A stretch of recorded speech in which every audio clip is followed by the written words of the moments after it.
Hello, everyone.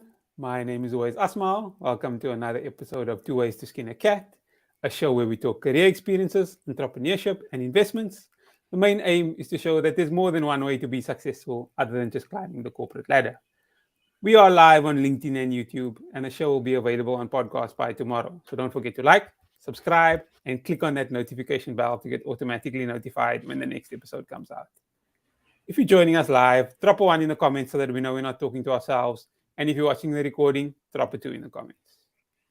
My guest for this week is Mojalefa Mosala, senior lecturer at the University of Witwatersrand. He was also a lecturer at the University of the Free State, and he completed his articles at Eskom after 1 year of academic articles at the University of the Free State. Mojalefa, thanks so much for joining me today. Always, thank you so much for having me. And I'm honored to be part of this session. So thank you. Amazing. Let's jump straight into the meat. Where do you come from?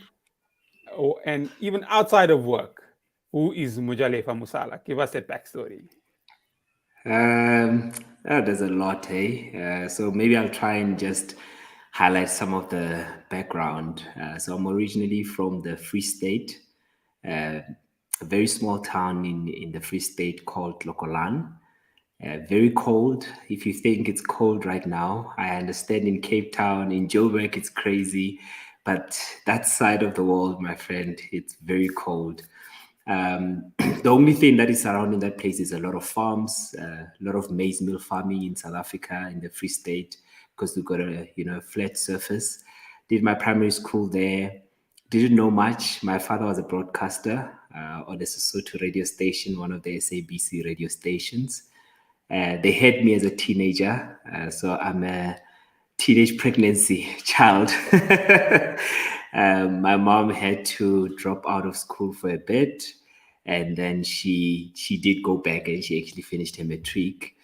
So the age gap, I mean, my mom is turning 50 this year and I'm 32. So the age gap, I think she had made 18, the difference. So finished primary school, was very, I think the environment was quite healthy. I didn't realize that for a typical South African, you're growing under circumstances that are kind of economically unfavorable. I think I didn't realize that because I was in such a happy environment, surrounded by the people that love me, had a lot of fun, had a lot of friends in primary, even became a prefect, school prefect. I don't know how. I think I went to a really good public school back then with really good teachers, started developing my values. One of the highlights of my primary school is my grade 3 teacher who used to beat us on Mondays for not going to church on Sunday. So I don't know how she did it. She will ask you, who did you see on Sunday? And then you had to point one of the classmates and say, I saw you, and you got beat for that. And I thank God for that. I got to learn a few values, and I've taken that on as an adult, and it's become part of who I am. Then finished my primary school. I think I was doing fairly okay. I mean, from grade 3, I started getting some awards. I was shocked. From grade 4, I got a Mets award and they called me out. And then from there on, I've been getting something, but not really topping the class. Something that my father was not really happy about. But nonetheless, at least I kept up the family name. Then later on, moved on to Bloemfontein, where my father was working, moved with my mother. And yeah, it was really good. I mean, for the first year that I stayed there in grade 8, then my father passed on while I was in I'm grade sorry. 8. So as a teenager, I learned to do guy stuff by myself. I had to figure things out. I remember one of the saddest days of my life was when I was walking from school and I saw this guy and I could see as we were coming and we were just in an empty space and there was no one around. And I could see this guy is going to rob me. He comes and he takes out a knife and he says, take off your shoes. I was wearing grasshoppers back then. And I said to this guy, no, I begged this guy. I said, me bra, believe man. Like I'm begging you. These shoes my father just passed on. These are the only shoes I have. So I'm begging you. Like, I can't give you these shoes. Then the guy is like, have you felt a knife going through a skull? I said, yes. Then he was like, okay, let me check what's in the bag. He realized I'm not in the mood to give up because I begged him. I got a lollipop. I think that year the lollipop just came out. I was looking forward to having this thing, after school. Nonetheless, opens up, checks that there's a lollipop in there, takes it, and then he's like, okay, what can I take? Anything else? Whilst he's standing there, then I ran for it. But in grade 8 in high school, I don't know about you, we used to carry heavy books, my bruh. Like that bag would be, going back. The guy chased me, and then I don't know, for some reason, then he said, okay, you know what? I can see you're a bit stubborn. You can go. It's fine. And I think it was one of the things that got me to feel sad, like, I wish my father was here. Because as I was running, I was screaming for my father, even though I knew he was gone. I was trying to sort of scare him to say, my father's going to come through any. But nonetheless, you go through that phase, finished high school, not even high school, grade 8. And then I went to another school, met nice friends, cool friends. And I think this is why I developing, finding myself, finding my own, and in terms of the person that I want to be. Met really nice friends. I looked forward to going to school because I was going to be with my friends. The conversations were nice. Then from grade 10, grade 11, I think I started coming into my own. I started realizing, you know what? I want to go into something. I want to go into career. Let me be focused. After school, I spend the time at the library, literally. Immediately after school, 1:30 or 2, I'm at the library until they close at like 5 or 6. And I at home around this time, then I know by the time I'm at home this time around, I'm done with studying. So I pushed. That's how I did it. The home environment was great. I'm an only child. By the way, Mojalefa means inheritance. I'm yet to wait for that inheritance, but You are the inheritance. You are the inheritance. and in high school that I started putting a few things together in terms of what I wanted to do, questions about my career, questions about the person that I want to be. And I started developing a vision. I started connecting myself with good persons around me, elders, people who kind of have a vision. I started looking up to a few personalities. In high school, they used to call me Trevor Manuel. Remember, we used to have the finance minister.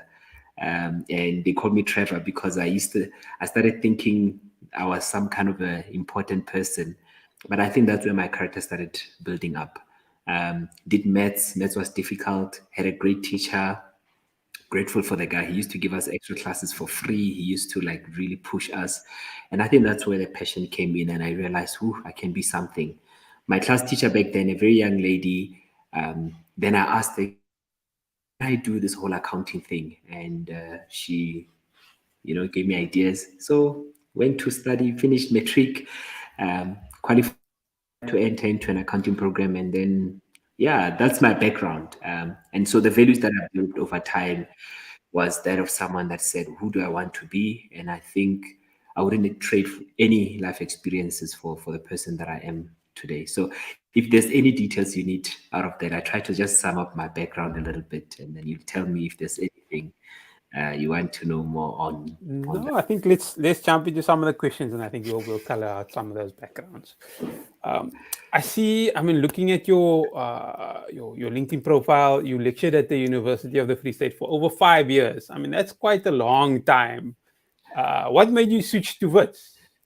Look, I think UFS is my alma mater. I think they say. I studied there. Great. I think I was comfortable with the environment. When I started with my articles, I was an academic trainee at the University of the Free State. So after I finished with my articles, like you said, from Eskom, I think I've always known that I've got a passion for academia. I enjoy engaging with people. I enjoy seeing people develop from nothing to ultimately becoming something. And when I was busy with my articles at Eskom, I thought this is something that I really want to do. Then I went back immediately into academia, and fortunately, University of the Free State became the first opportunity. However, prior to that, I haven't told a lot of people. I actually did an interview at University of Pretoria. Called me a week later after I got the offer from EFS. And they called me and I said, no, sorry. From my moral sense is that I can't, a week after I really wanted to be at UP, but because I was still in Johannesburg, so I wanted to stay in Joburg, and UP would be a great opportunity. Then I think it was great for 5 years. Within those 5 years, I met my wife, who was studying from UCT, and then went to work at University of the Free State, and she's originally from Limpopo. So for some reason, destinies aligned. Met my wife there, we loved it, and then I think we felt it was time to move. It was time to kind of grow, and the kind of opportunities that we wanted to get exposed to. But also one of the bigger issues was my wife is from Limpopo, so driving from the Free State every time, you can't drive on a Friday and then want to come back on a weekend, on a Sunday. It's about 8 hour plus drive, and we felt that was a bit too much. So we moved to Joburg. Because at least it was, I mean, from Joburg it's about 3.5 hours, and then Joburg to Bloem is about 4 hours, 4.5 hours. So that was kind of at least central. And Bloem on the other side as well. Bloem is it's like a little dorpy, it becomes a small town. Shops close at 1, the mall will close at 4 or 5. There's very few out social events. I mean, we are still young. We want to go out. We want to have nice events. I mean, we had a few events that happened maybe over the weekend or over particular periods, but every weekend it was just a difficult one. You know every restaurant by then, and some and you now start going to franchise type of restaurants which are not really nice. There's only few good restaurants. There's only few outing events. So we thought maybe we're planning to either move to Cape Town or Joburg, and that's Joburg. Started making more sense. Yeah, definitely longer than an 8 hour drive from Cape Town. Yeah, Cape Town, right? But trust me, we were really convinced about Cape Town. I mean, my wife studied there. We've got friends in Cape Town. If I told you how many times we've been in Cape Town for the past 7-8 months, we actually said we are done with Cape Town for the next 2 years because we've been there so much. So every time whether people think we are moving, and we said, no, it's fine. It's too far. It's too far. And I know you haven't been that long at Wits yet, but what has been your experience at Wits compared to University of the Free State? Talk to us maybe about the similarities and maybe some of the differences. Sure. First of all, I think Wits is a big university. It's in the most urban part of South Africa, so it attracts a bigger number of students and a much more diverse group of students. And it's also typically first preference to a lot of students. So you can imagine the type of capacity. To give you an example, at the University of the Free State, a typical fourth year class, CTA class, at most would be about 140 students. And then at Wits, on a bad year, it's about 350 or 450 students. So you have those differences in size.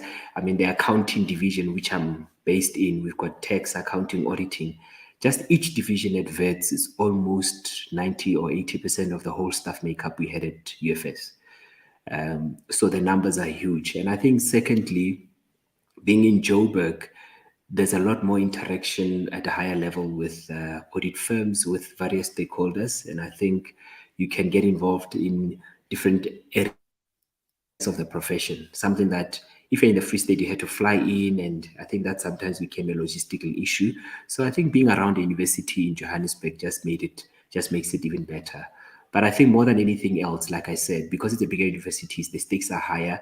The expectations from the colleagues and also from the students, I think it's a notch higher. I think that is something else. And I think a challenge that, I mean, within the year that I've been there, I had this discussion with someone else. And I think, to be honest, I think it's one of the best decisions I've made is to allow myself to grow. I can see the growth. I can, obviously, different people, different experiences, apart from that, but itself being in that environment, it has allowed me to grow in a different way. And I think that's one of the good things. Okay. For the audience, we'll be responding to questions towards the end. So please add your questions to the comment section now so that we don't miss them. Now, when I speak to accounting lecturers at universities across the Western Cape, they all tell me the same thing. Like, there's a shortage of lecturers. Are you guys experiencing the same things up north? And why do you think that's the case? Sure.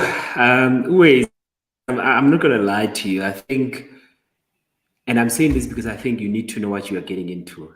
There's this misconception that academia is easier.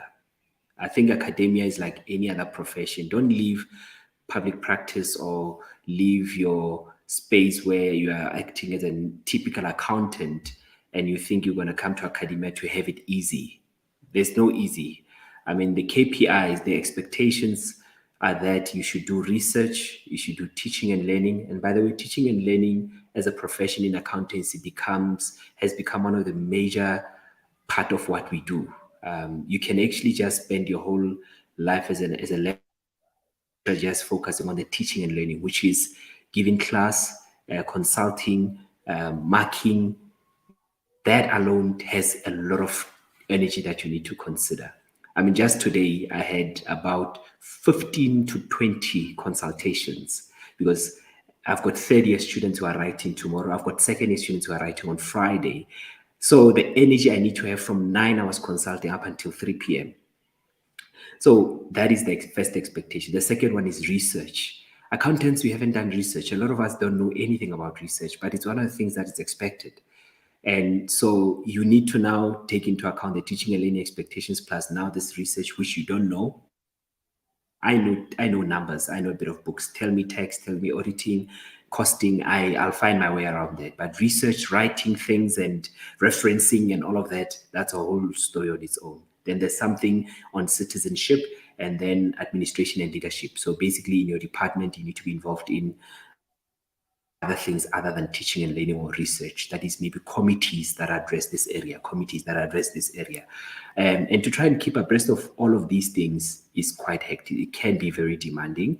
And I don't think there's a shortage because we don't have enough people. I think there are enough people, but maybe those who are in that space realize actually it's not the easier way out. You actually need to love what you do, to be honest.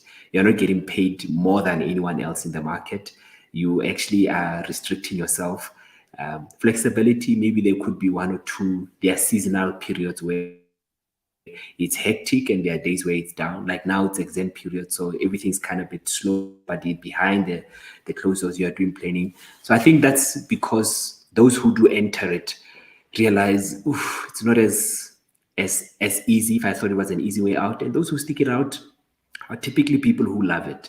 And I think that's why we can say there's a shortage, because more and more people are realizing to say, nah, it's a bit more than what I bargained for, you know? So I think maybe that's that. I don't know, but you're right. I mean, I think a lot of institutions haven't spent more than 2 or 3 years without having to replace people, especially schools of accountancy throughout the country, because such a high turnover, whether people are moving from one university to the other or people are just leaving academia completely. We don't have this thing where you're working for a company, in this division, we don't have a turnover for more than 2 months, more than a year or two.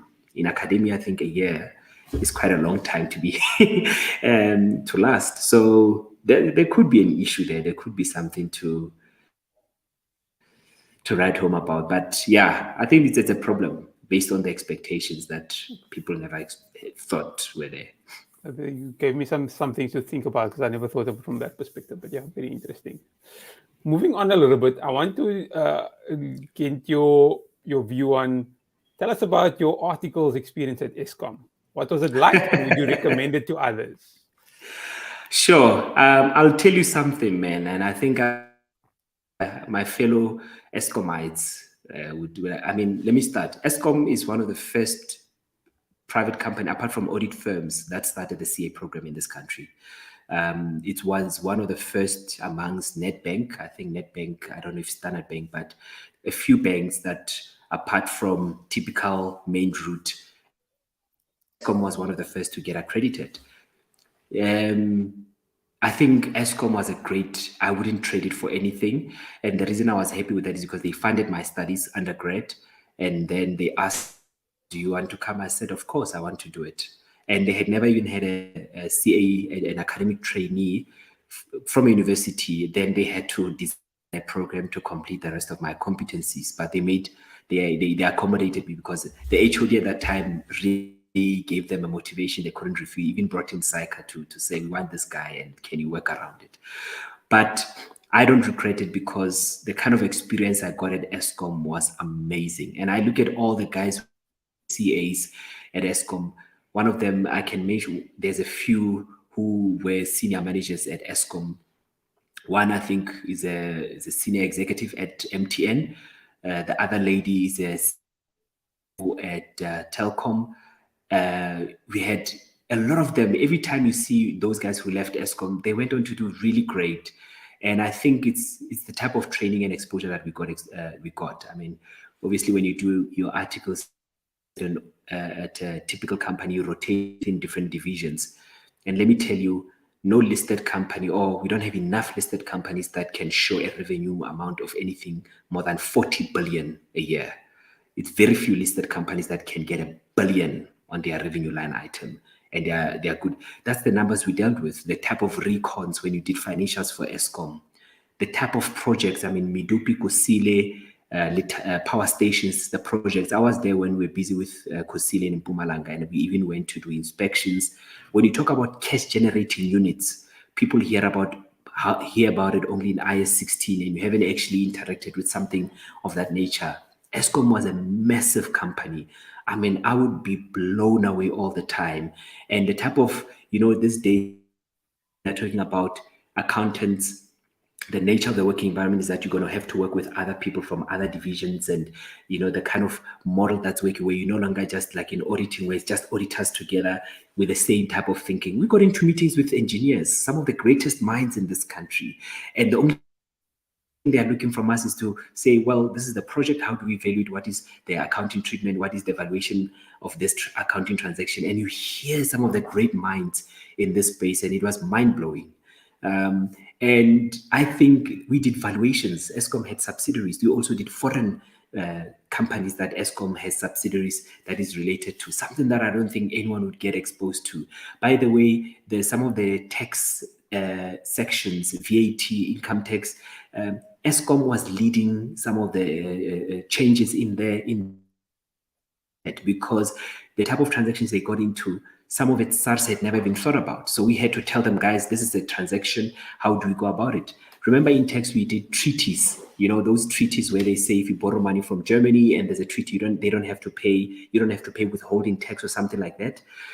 Because Eskom has such large amounts of foreign funding, those treaties became a big deal. So you pay, for instance, you need to get financing from a American company that's willing to give you, let's say, $10 million versus a German company that's willing to give you $10 million. And the interest rate from America looks like it's cheaper. But because of the treaty and the withholding tax, you do the cost analysis and the cheaper one is actually from Germany. And those things became much more important. And there were some things that the sections in the text were not covered. And we had to tell SARS, you need to include it because actually there's a treaty that exists. And this has not been taken into account. So the kind of experience that I had for me was great.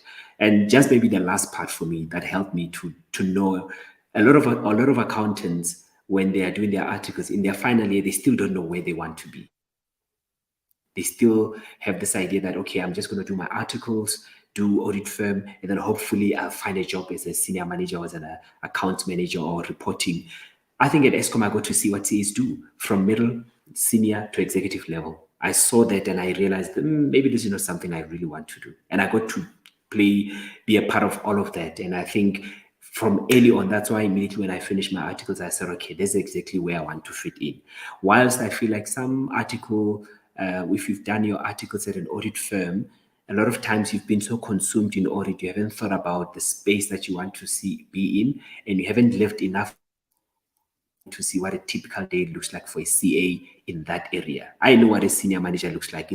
For me, it didn't look appealing. And sometimes for an auditor, you look at it and you say, I think maybe that's where I'm going to end up. And now after 3-4 months, you realize, oh, okay, maybe that's not it. But I got to see all of that and how it works. And I could see what I like and what I didn't like. And I think that helped. By the way, the last part, Eskom has its own treasury. You remember we did financial instruments, derivatives, all types of hedging. Dude, at the end, Eskom made a profit of about 30 million or something like that because of the hedging that year. I think it was the year Jacob Zuma was the president and he announced the finance minister, and then the rent went up or something like that. Eskom had a hedge against it. We made such a big gain that year. Eskom made a profit and they paid out bonuses. That's I remember, and we didn't tell Eskom. And by the way, dude, it was amazing because Eskom is a public entity, so there were dynamics of politics and unions, highly unionized members. So when we knew from a finance perspective that this profit is actually largely coming from these derivatives, only these know-it-all CAs and accountants will say, no, that profit is not coming from the operations. It's predominantly coming from these unrealized profits because of the gains that Eskom realized this year. And when we went to members, Eskom employees, union members will come into a meeting and they tell you, we want an increase because we made this company money. And I remember that year the Eskom had to pay bonuses based on the fact that they made a profit, and we knew that there was unrealized profit. However, nobody cared, and the media, by the way, reported it a positive story. No one told them what happened, and you just see all these things. But anyway, it was great, and I think that's one of the best things that has ever happened for me from that perspective. It's great getting a perspective from the other side of the looking glass. So thanks for that. I see there's one or two questions coming through, so let's jump into questions quickly from the audience. We have a question from Tokozisi who says, how difficult is it once you spent years in academia to move back into corporate? I suppose you're in academia now, but I don't know if you can add some color there. Look, to move back into corporate, I think if you're a CA, that's the kind of attitude we had from the University of the Free State. We even used to joke about it and say, CAs can even do a heart surgery if they wanted to. I think it's very easy. I've got colleagues who've moved back in and out, and as an academic in finance, for instance, I can go work for an audit firm in a technical department. I can work for any corporate company from a technical advisory role. Even in Eskom, we had a division that did advisory. You'll be surprised the type of transactions out there that need a permanent staff member that's going to advise them, whether you are a tax specialist. Tax, by the way, our tax division at Eskom was such that whether you came from academia, even better, because the interpretation, the application, literally I would sit with my standard like this and apply the transaction and explain to them this section is applicable, this section is not. From an IFRS perspective, when IFRS 15 came in, we were the ones that had to tell them how to apply the IFRS 15 requirements. So I think the transition is quite easy. If you are good in financial management, you can go into corporate finance as well still. There's no limitation. And I think one of the other things that I'm doing to keep up with what's happening with the reality out there, I'm serving in various committees outside as a committee member, as a board member, to be active and we are capable of doing that because some of these committees do require us to be involved in these spaces. That gives us a good perspective. I think that's all the questions that we have come through, but any last few words from you or anything we didn't discuss that you'd like the audience to know? Sure. I think I've always said this to my students, and it's something that I like sharing. I tell students, I say, first and foremost, I think if you want to make the kind of impact in whatever space that you want to operate, whether you want to come into academia or you want to do corporate or you want to do auditing or advisory or business, I think try to clearly define the person that you want to be. I think we really spend time on that. We are not so intentional. I mean, we can give you a 10-point plan of how I'm going to become this. And then from here, I'm planning to get this qualification from here. Then I get this and climb the corporate ladder or whatever, which is great. But I think from a personal point of view, if you want to be a complete person that's going to add value even in that specific area, whether it's a CA, whether it's a manager, or whether it's a lecturer, I think you need to have clearly defined values that you share. And I think it will also help you, whether you're in business, whether in practice, that you don't find yourself in those unethical conditions, because we see this happening a lot. It doesn't just start the day something goes wrong, it's because you have not been watching the person that you're becoming. And I think you can have a much greater impact as a leader if you are leading a team, if you're working with a small team or a big team, if you know the person that you want to be. I've seen great people, great minds, cannot maximize the potential because they just cannot connect with people. They just can't add value and inspire people in the way that they should be because we are unconscious about the people that we are becoming. And I think that is something that is left unattended. And later on, you look back and you think you could have really been a better person. So as a lecturer, and I think that is my words to say, even as a lecturer in my class, I want students to relate with me beyond just the lecturer. The kind of energy I put forward as a professional is backed up by the person that I'm intentionally looking to be. I want to be an honest person that adds value in their lives, and I'm passionate about it. And I hope as a professional, it comes out through and I'm memorable. You can remember me 10 years later and maybe try to deposit 5 million when you've made enough money. Yeah. That, I think, is a great way to end on 5 million. The show has been live on YouTube and should be available on podcast by tomorrow. If you're watching on YouTube or listening on the podcast and you feel it's added value, don't forget to like, subscribe, and click on that notification bell to get automatically notified when the next episode comes out. Mojalefa, thanks so much for your time. No, thank you so much, man. Have a good one. And this is a great platform, and I think you're doing a great job, buddy. Thanks everyone for joining us for another episode of Tooways to Skin a Cat. Goodbye. Cheers.